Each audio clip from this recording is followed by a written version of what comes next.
რას უკავშირდება მიმდინარე წლის პირველ ნახევარში დამატებითი ღირებულების გადასახადის გადამხდელი საწარმოების ბრუნვის მაჩვენებლის არამდგრადობა. სტატისტიკის ეროვნული სამსახურის წინასწარი ინფორმაციით აღნიშნულმა მაჩვენებელმა ივნისში 3 მილიარდ 66 მილიონი ლარი შეადგინა, რაც გასული წლის ანალოგიური პერიოდის მონაცემებზე 3.2%-ით ნაკლებია. აპრილში კი წინა წელთან შედარებით DGG-ს გადამხდელთა ბრუნვა 5.6%-ით იყო გაზრდილი. ახალი ეკონომიკური სკოლის პრეზიდენტი პაატა შეშელიძე TV-სამ-თან აცხადებს, რომ პირველ კვარტალში საწარმოების ბრუნვის შემცირება ზოგადად ქვეყნის შემცირებულ ეკონომიკურ ზრდას უკავშირდება. მისი განმარტებით ბრუნვის შემცირება განპირობებულია საწარმოებში შესყიდვებისა და გაყიდვების მაჩვენებლის ვარდნით. მისი თქმით, საკითხი უკავშირდება ბაზარზე გადახდის უნარიანი მყიდველების ნაკლებობასაც.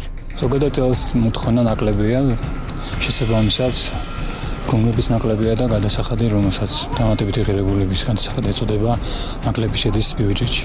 ეს არის ზოგადად პოლიტიკური კლიმატის შედეგი, ნაკლებად თავისუფალი ეკონომიკის შედეგი, რეგულირებების გადის შედეგი, როდესაც უბრალოდ საინვესტიციო ნაკლებობაა და შესაბამისად დასაქმების მაჩვენებელი იზრდება.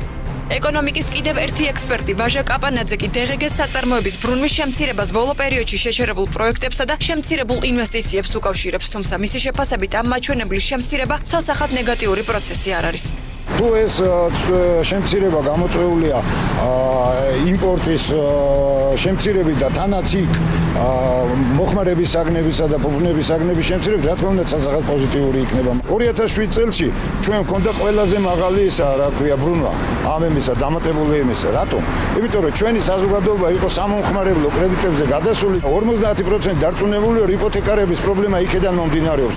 სტატისტიკის ეროვნული სამსახურის მონაცემებით DGG-ს გადამხდელთა ბრუნვა მაისში 5.8%-ით იყო შემცირებული, რაც მიმდინარე წლის განმავლობაში რეკორდული ვარდნა იყო.